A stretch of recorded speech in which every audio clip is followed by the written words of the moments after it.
everyone! I'm the Funky Phantom! Have you ever wondered who I was in real life before I became a Funky Phantom? People thought I was crazy, insane even. But I wasn't. All I ever wanted was to make the grooviest castles in all of Europe. And I did. What did I get for all my efforts? I got nada, zip, zilch, even worse than zilch. They took away my crown, they took away my castles, and the very next day, they turned me into this funky phantom you see before you now. Sure, I spent the entire treasury of my country on my castles, but I only wanted a boss monument to last the ages. The pharaohs of Egypt had their far-out pyramids. Why couldn't I have my own? It's no reason to label me mad anyway.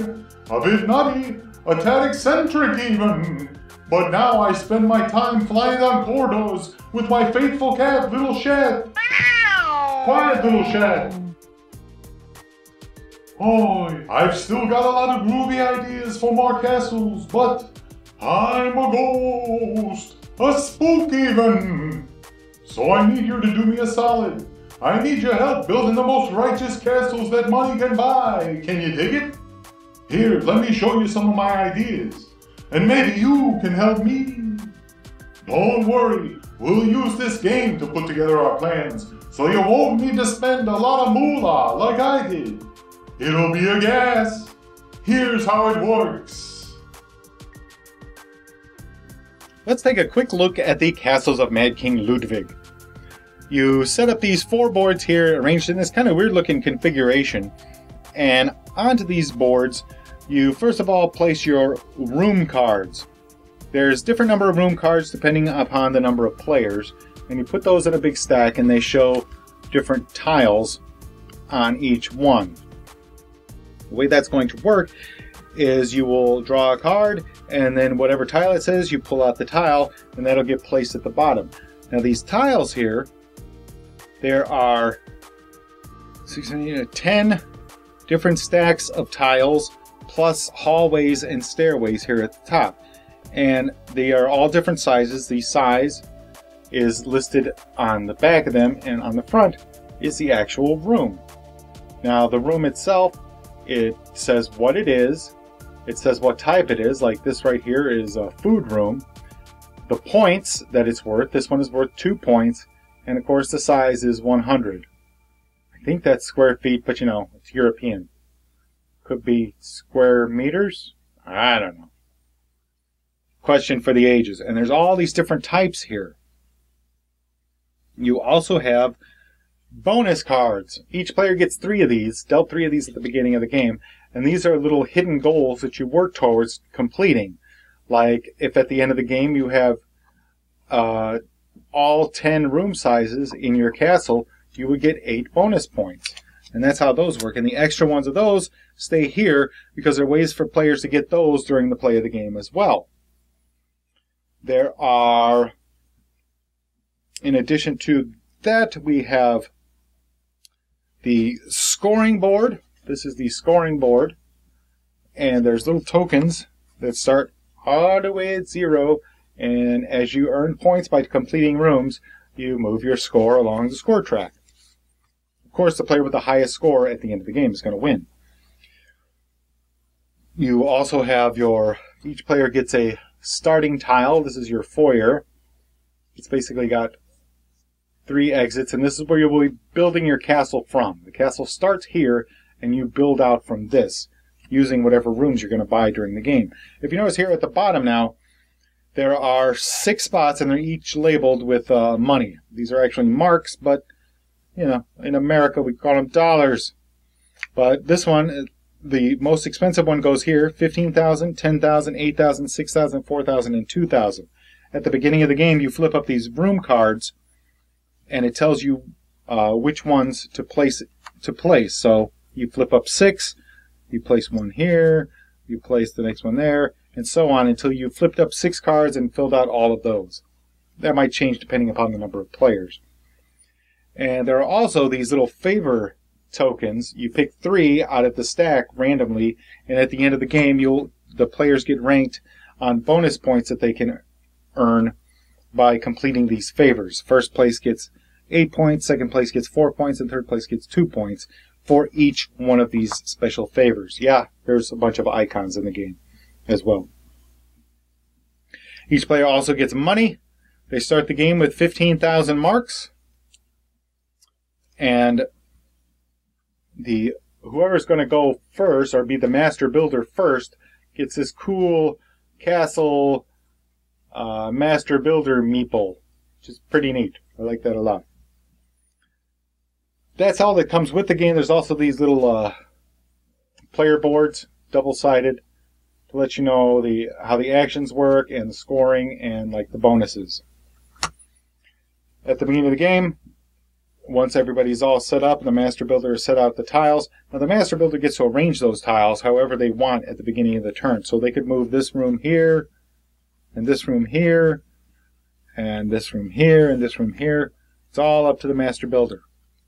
Then the player next to the master builder picks a tile that they want to purchase. They actually pay the master builder for it. So let's say this guy wanted to buy that one for 6,000. So he pays the master builder 6,000, takes his room that he wants, places it in his castle, scores the points for the castle. So this is worth 4 points. He'd move along the score track up to the number 4. And then it goes to the next player. All of the other players pay the master builder. When it's the master builder's turn to get a room, he pays the bank. And then he gets to choose from what's left. After that, the master builder token goes to the next player. They flip up new room cards to fill the empty spots. The master builder arranges the rooms however he wants to again, and you keep going and going and going and going. When you run out of room cards, that's the last round of the game. You finish up the round. Everybody adds up their points. You calculate your bonus points. You calculate the favors.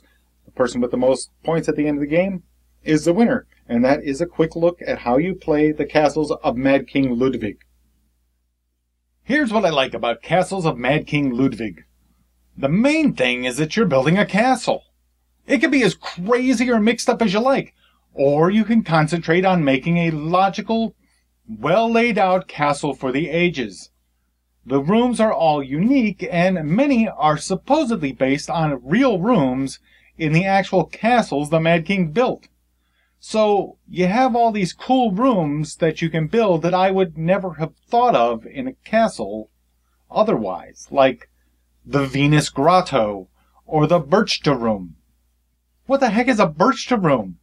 And what's the difference between the Fungus Room and the Mold Room? Why is there a Mold Room? I also like that you can put as much strategy into it as you like. Your biggest advantage as the master builder is arranging the tiles in the order that you wish. Despite the fact that you have no idea what bonus cards everyone else has, you do know which tiles that will help you, and which tiles are most likely to go first because of the points they're worth, or whether they're not one of the king's favor rooms. So you can either say, I don't care, they're good like they are, or move a few of them around based on what you think is most beneficial to you.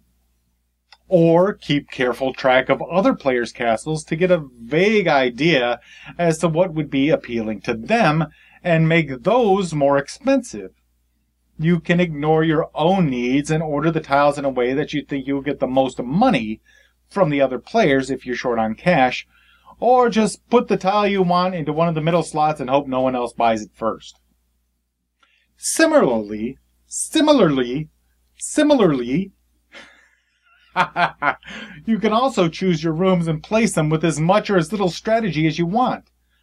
You can just pick the rooms so that you think are cool and place them where you want, or you can go for the highest points on the tiles, or you can look for the one that will best fit in a certain spot, or one that will give you the most bonus points, or one that will give you the most adjacency points, or the one that will give you the best bonus when completed. There's just tons of options and strategies you can try out. And in my experience, you can still be competitive even when you're just trying to have some fun. And it is a fun game to play, and you end up with something that you have created. It works well with gamers, non-gamers, and with families too. On the other hand, here's what I didn't like about it. and only one thing is related to gameplay. Scoring is somewhat complex.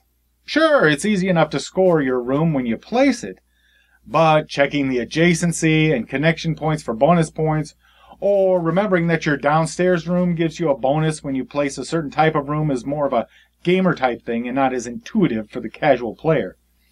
And I don't like all the endgame scoring. I prefer games that you don't need to spend 10 minutes figuring out everybody's final score. I know a lot of games do this, but I just prefer games to be over when they're over.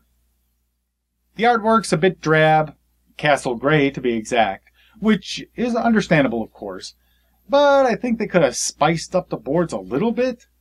The scoring board especially could have been better. If it stood up vertically with a track that you moved up, it would be much more thematic and cool looking, and you wouldn't sometimes accidentally move your token in the wrong direction on the scoring track. The boards are a little flimsy, and the rules are fine, except they fold out, and you have to clumsily flop them around to find the important bits that you need. But my biggest pet peeve is the lack of storage provided. You get this big empty box, and nothing to store all the nice tiles in. Not even Ziploc bags. A nice plastic insert would have done well here and made setup a breeze. Finally, the game is best with 4 players, is good with 3, and okay with 2, since you basically lose the whole strategy in arranging the rooms on the auction line mechanic. However, most of these things are quibbles. The game is fun, it's a perfect length, it's easy to teach, and you end up with a unique castle layout of your own construction. I enjoyed it immensely. Thank you for joining me in this review of The Castles of Mad King Ludwig from Bezier Games. Let me know if you found this review helpful by leaving a comment or sending me an email at elliot_miller@voiceofe.com. Make sure to subscribe to the Voice of E channel on YouTube, as I'll have a lot more thematic game reviews and board game giveaways, and you won't want to miss any of them. Oh, no, you won't. No, you won't. Please tell your friends to check out the Voice of E, and hopefully they will subscribe too. And we'll get 1 million subscribers even! Yay! Ooh, I'm a ghost. You don't know who the Funky Phantom is? Oh, God. You kids today, look them up! They got Google, don't they? Google! Get me that 6 we need more power.